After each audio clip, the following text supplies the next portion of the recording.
At the foot of the hill of Cortona stands an artificial mountain, Tumulus II at Soto, some 60 meters across, wrapped in a drum of squared sandstone blocks. It holds two tombs.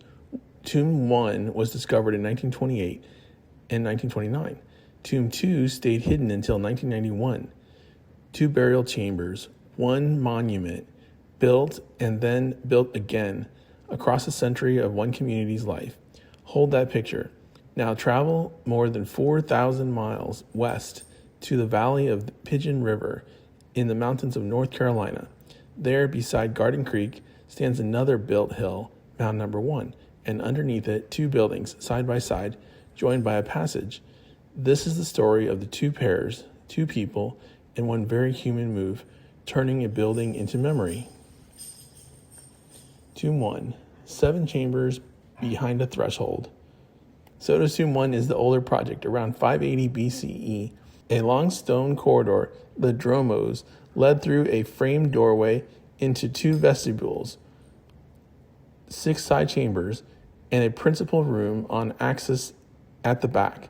7 spaces in all, roofed by false vaults, slabs stepped inward, capped by a ring of wedge-shaped stones. Along the entrance corridor, excavators found the gold panther fibula, made in Vulci. The design is doing something deliberate. It separates ordinary ground from ancestral ground, and it makes you cross the line step by step. Approach, threshold, chamber, presence. Tomb 2, set into the same mound around 480 to 460 BCE, is simpler in plan. A short dromos, 2 chambers, but richer in message, gold jewelry, perfume flasks, bronze banquet vessels, weapons, folding stools, which in this world signaled public office, furniture fittings, an ivory palmet inlaid with amber, and writing equipment. One burial assembled many roles at once: the adorned body, the warrior, the host, the official, the literate elite. Not a private biography, a public resume, addressed to the ancestors and to everyone who would ever climb into the mound again. And on the tumulus' eastern slope, facing the hill of this living city, a terrace altar, monumental stair with flanking parapets, 3 great carved palmettes, and doorposts bearing sculptures of warriors locked in combat with lionesses, built from 580 to 570 BCE, together with Tomb 1. The west side of the mound held the dead. The east side held the ceremony. Ascent, display, offering performed in the open, where the whole valley could watch. Q5, Garden Creek, Mound 1, the twin earth lodges. Now, North Carolina, Garden Creek 1 begins not as a tomb, but as a floor. 2 earth lodges dug partly into the ground, built side by side and connected by a passageway. These were gathering buildings, communal, ceremonial, alive with meetings and fires. This is the Pisgah phase, roughly 1000 to 1450 in the homeland of ancestral Cherokee people. When the paired lodges reached the end of their working lives, the community did not tear them down and forget them. They buried the buildings, boulders, midden soil, clean yellow clay, and raised the spot into a platform mound, with a ramp on the east side and a new building on its summit. In time, the burials were placed there too. The lodges didn't disappear, they became the inside of the monument. Q6, what generally rhymes? So what generally rhymes between these 2 hills? 5 things, and notice they are structural. 1, each monument holds a pair, 2 tombs under the tumulus, 2 lodges under the mound.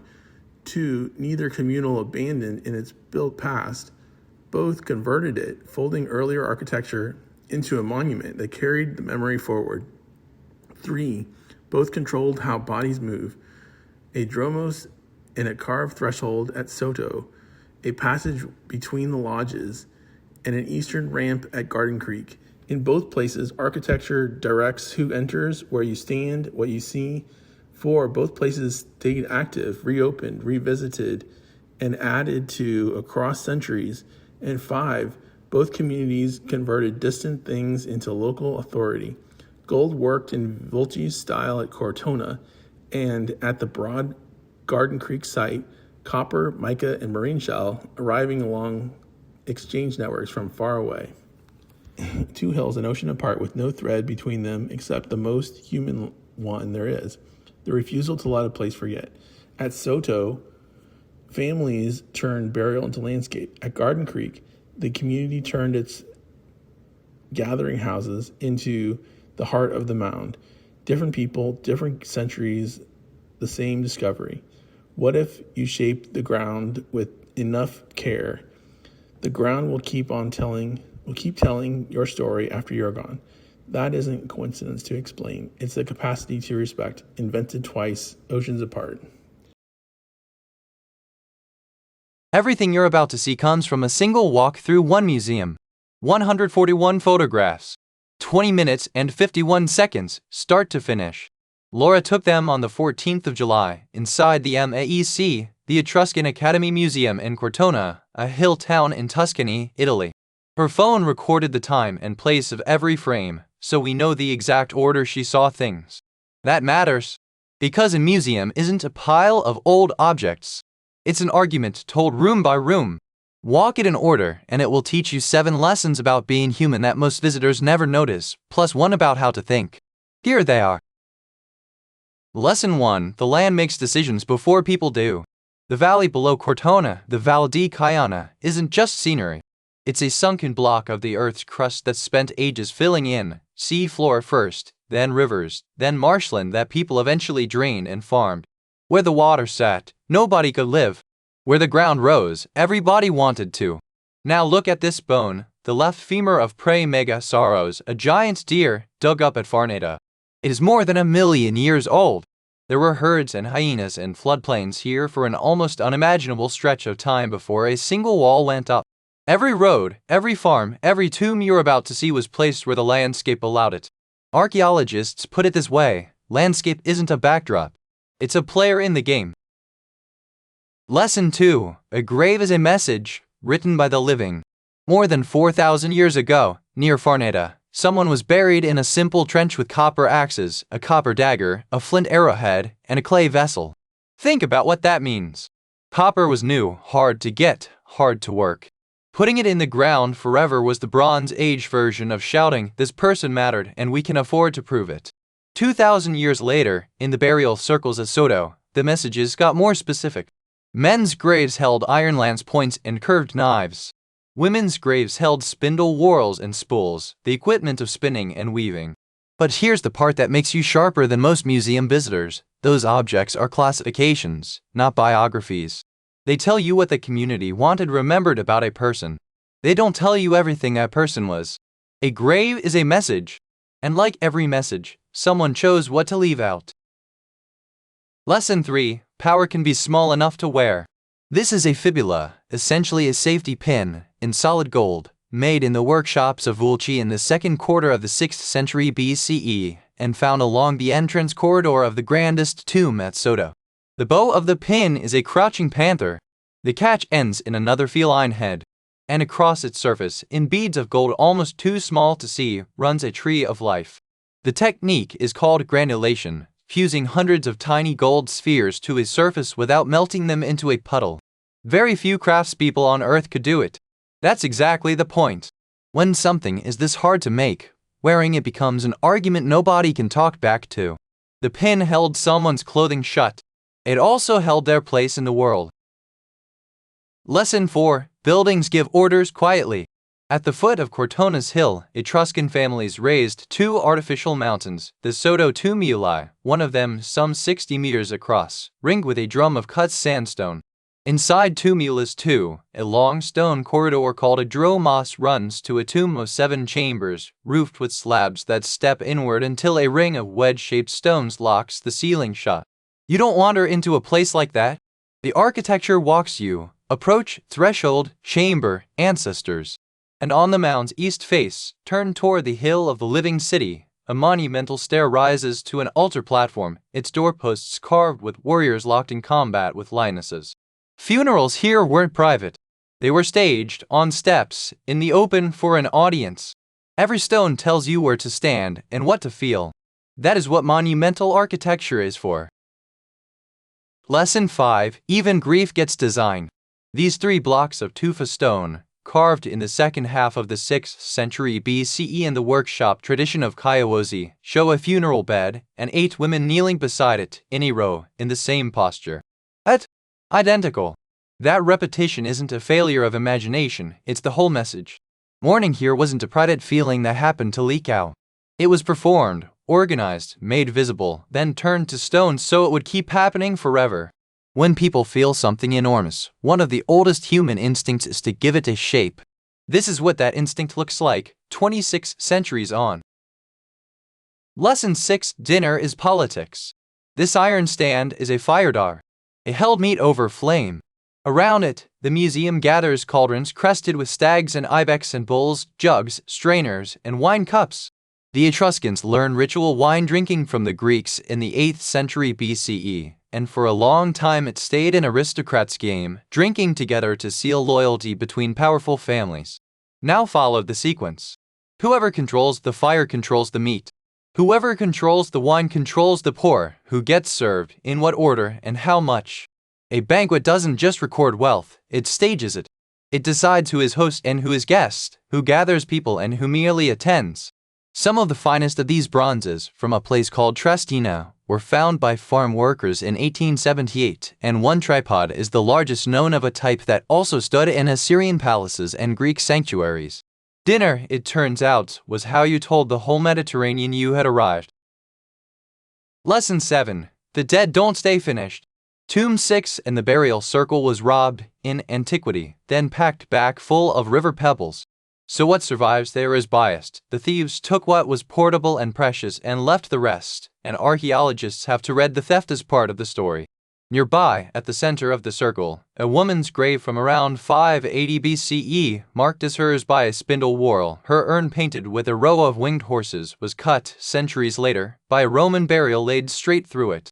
And the great tumulus itself was reopened in the Hellenistic period, with burials near its altar as late as the 1st century AD. Here is the lesson: a tomb isn't a full stop. It's a place the living keep coming back to add, to borrow, to steal, to belong. Every return rewrote the monument. So when you look at anything old, you are never seeing one moment. You're seeing all of them stacked. And one more, the lesson that makes the other 7 trustworthy. Know what kind of knowing you're standing on. Everything in this walk sorts into levels.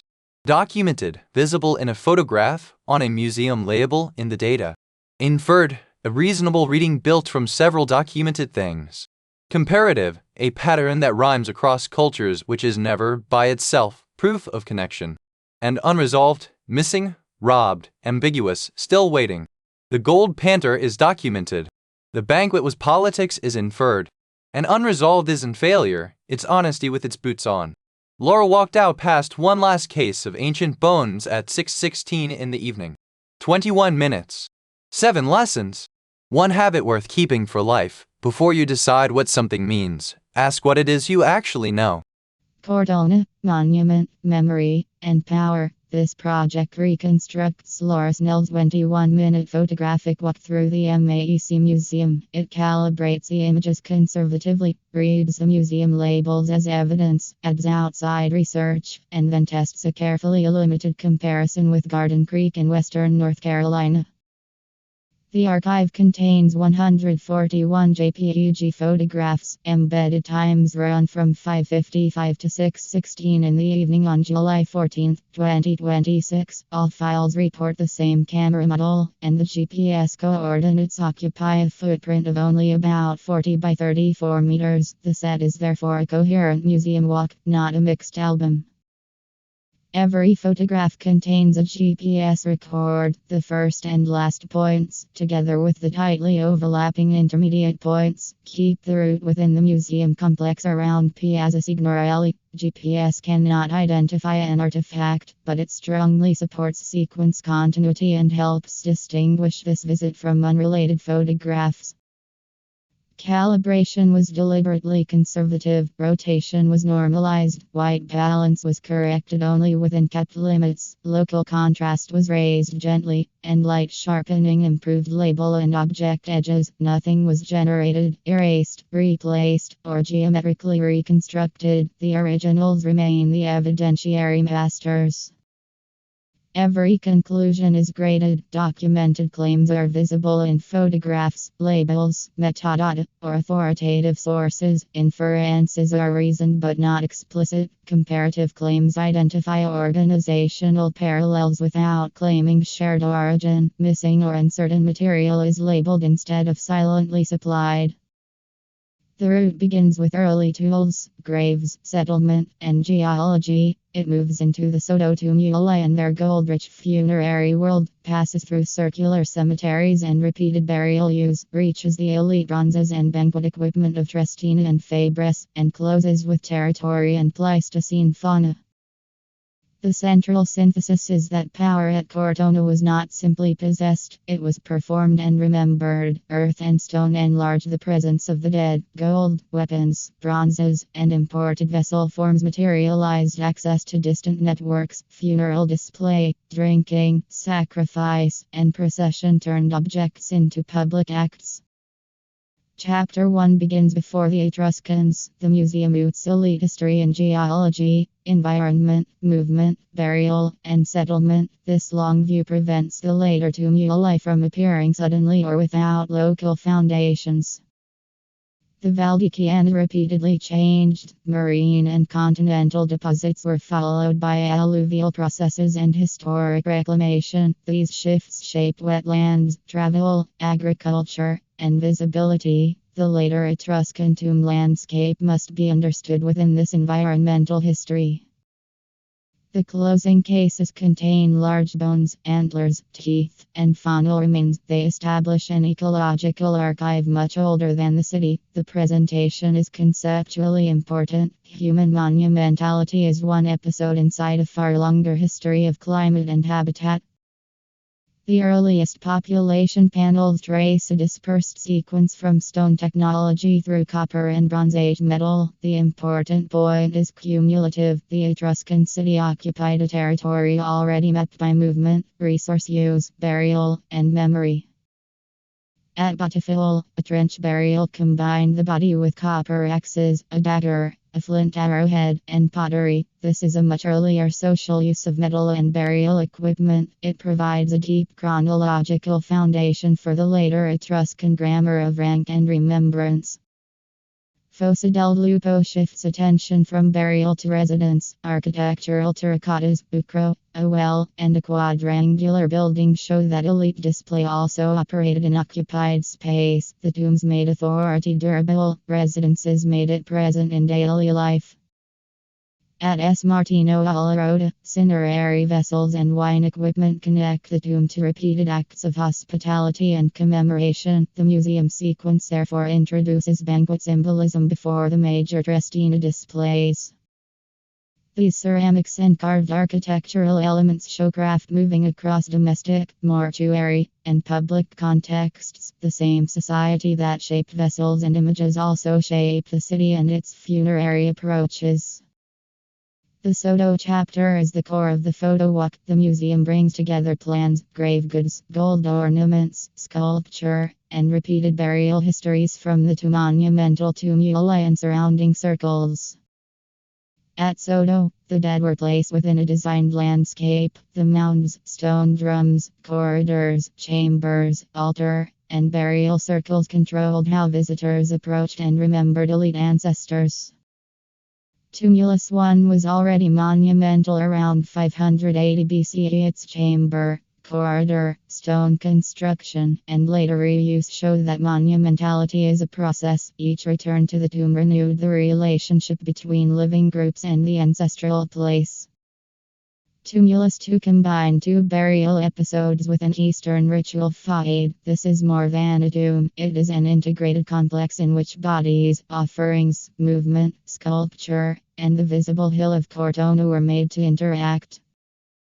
Tomb 1 used a corridor, threshold, and 7 chambers to organize access. The architecture did not merely contain burials, it produced a progression from outside to inside and from public ceremony to restricted ancestral space. The gold fibula is a small object with a large social field. Its panther body, feline terminal, gold wire, and granulation connected clothing, bodily display, craft expertise, and elite patronage. It was portable rank. The fibula combines the panther with the tree of life. MAC interprets the imagery through force, protection, prestige, regeneration, and continuity. The object's technical labor is part of its authority. Difficult craftsmanship made symbolic claims tangible.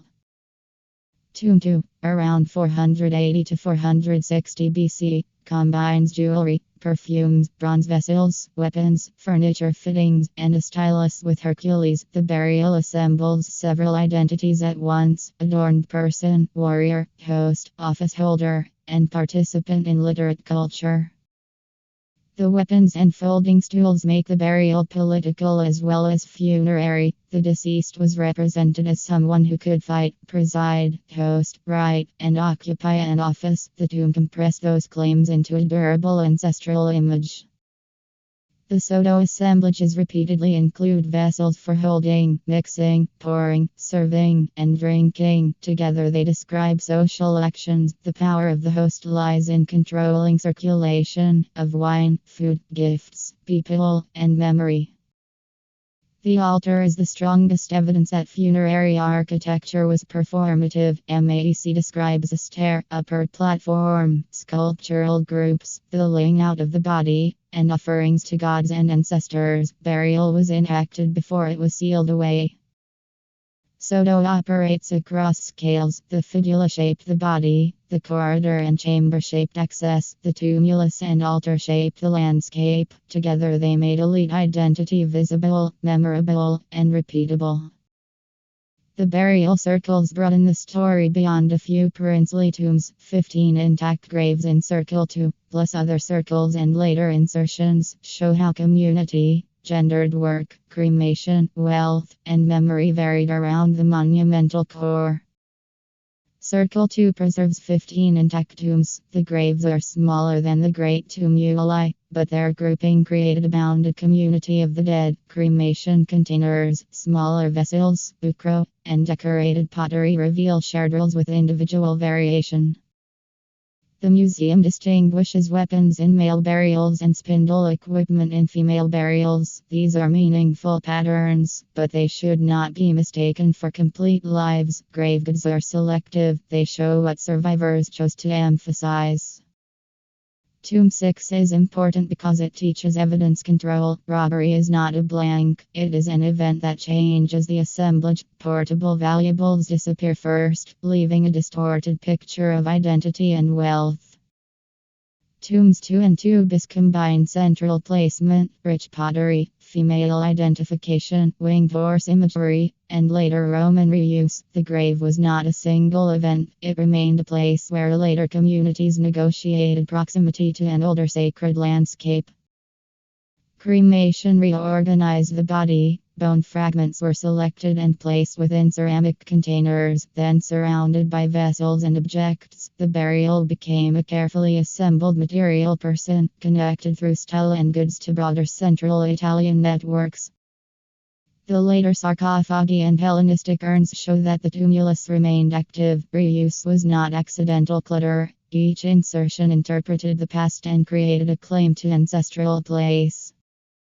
The Camusa relief makes mourning visible through 8 repeated kneeling women. Grief is not shown as private spontaneity but as ordered gesture. Like the altar, the relief turns funeral action into an image that can outlast the ceremony. The final major archaeological group shifts from Cortona's tomb landscape to elite assemblages from the Upper Tiber area. The objects reveal extraordinary bronze technology and a social world organized through meat, wine, horses, display, and exchange. Triestina and Fabres are famous for their bronzes, but their early discovery histories are imperfect. Scholarship has re-evaluated Triestina from a supposed hoard or sanctuary deposit toward an assemblage resembling princely tomb equipment. The uncertainty remains part of the evidence. These assemblages require archaeological humility. Museum cases, old inventories, photographs, and technical parallels can reconstruct much, but not every association. The goal is to identify confidence levels rather than force a false completeness. The bronzes combine hammered sheet, cast attachments, complex joints, animal protomes, and in some cases inlay. Technical difficulty was not hidden, it made elite access to labor, knowledge, and distant styles visible. Animal-headed cauldrons and tripods connected local elite practice to a broad Mediterranean prestige vocabulary. The point is not simple foreign copying. Local authority was strengthened by controlling and reworking distant forms. The fire dog brings the banquet back to labor and fire. Before wine was poured, animals were killed, meat was cut, heat was controlled, and portions were distributed. The decorated support made this practical sequence part of elite spectacle. Wine service is a system, not one cup. Mixing, filtering, pouring, and drinking distribute people into roles: host, server, guest, ally, and spectator. The equipment made those relationships visible and repeatable. Horse gear and weapons extend the banquet beyond the dining place. The elite person was imagined as mobile, armed, and capable of gathering others. Procession, hunting, conflict, sacrifice, and hospitality formed a connected political repertoire.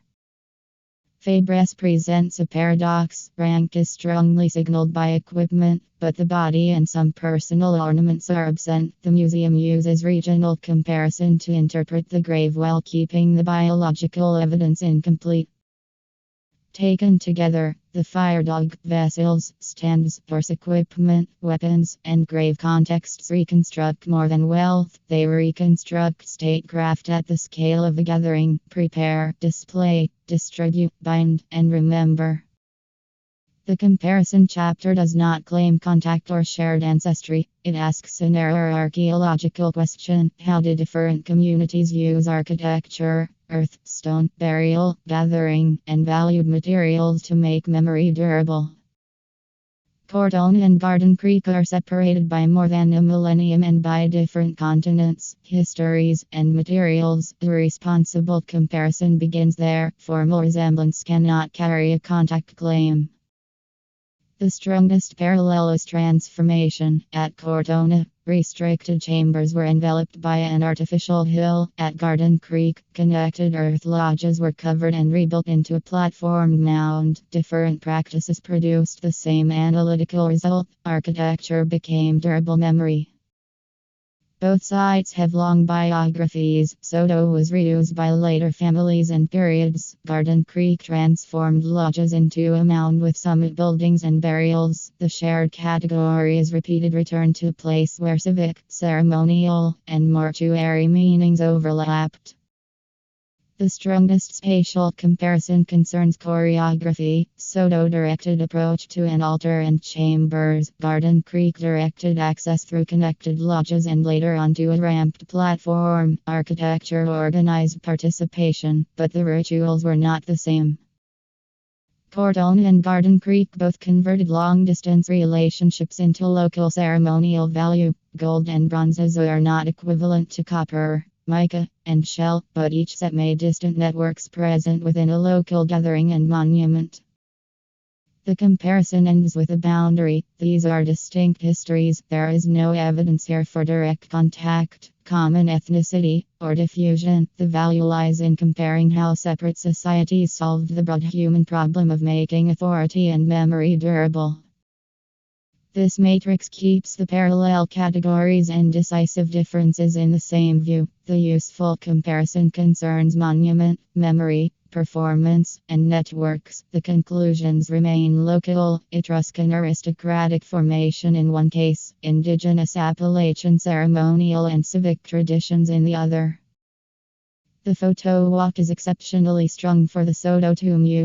Gold fibula, burial circles, commusa relief, Entrestine and Fabres bronzes. It does not clearly include the bronze chandelier, tabula cortonensis, or Coulson's and Selvens figures. Those absences are reported rather than filled with unrelated internet images. A second pass should use a consistent object label context sequence. The most important targets are Coulson's and Selvens, the bronze chandelier, the tabula cortonensis, and the outdoor Soto altar. Multiple sides, inscriptions, mounts, scale, and landscape relation would make the next archive far more scientifically useful. The photo walk establishes a coherent story of memory at Cortona. Portable gold shaped the body, chambers and corridors shaped access, tumuli and altars shaped landscape, and banquet equipment shaped political gathering. Garden Creek offers a serious structural comparison in monument making, but not evidence of contact. The MAEC official pages provide the controlling interpretation for the altar. Doom 1. Gold fibula, gallery organization, and location of major objects. Museum labels in Lorsnell's photographs at object level context. The Garden Creek comparison is grounded in university and state sources. The Trestina interpretation uses a scholarly review of the major publication on the assemblages. These sources support a structural comparison while preserving cultural difference. The deliverables preserve a clear chain from original archive to calibrated derivatives, slideshow, video, and research narrative. The video uses synthetic narration and no copyrighted background music. The appendix shows every calibrated photograph in sequence. Appendix contact sheet. The numbered frames preserve the complete calibrated sequence so that the narrative selections can be checked against the full photographic record. Appendix contact sheet. The numbered frames preserve the complete calibrated sequence so that the narrative selections can be checked against the full photographic record. Appendix contact sheet. The numbered frames preserve the complete calibrated sequence so that the narrative selections can be checked against the full photographic record. Appendix contact sheet. The numbered frames preserve the complete calibrated sequence so that the narrative selections can be checked against the full photographic record. Appendix contact sheet. The numbered frames preserve the complete calibrated sequence so that the narrative selections can be checked against the full photographic record. Appendix contact sheet. The numbered frames preserve the complete calibrated sequence so that the narrative selections can be checked against the full photographic record. Appendix contact sheet. The numbered frames preserve the complete calibrated sequence so that the narrative selections can be checked against the full photographic record. Appendix contact sheet. The numbered frames preserve the complete calibrated sequence so that the narrative selections can be checked against the full photographic record.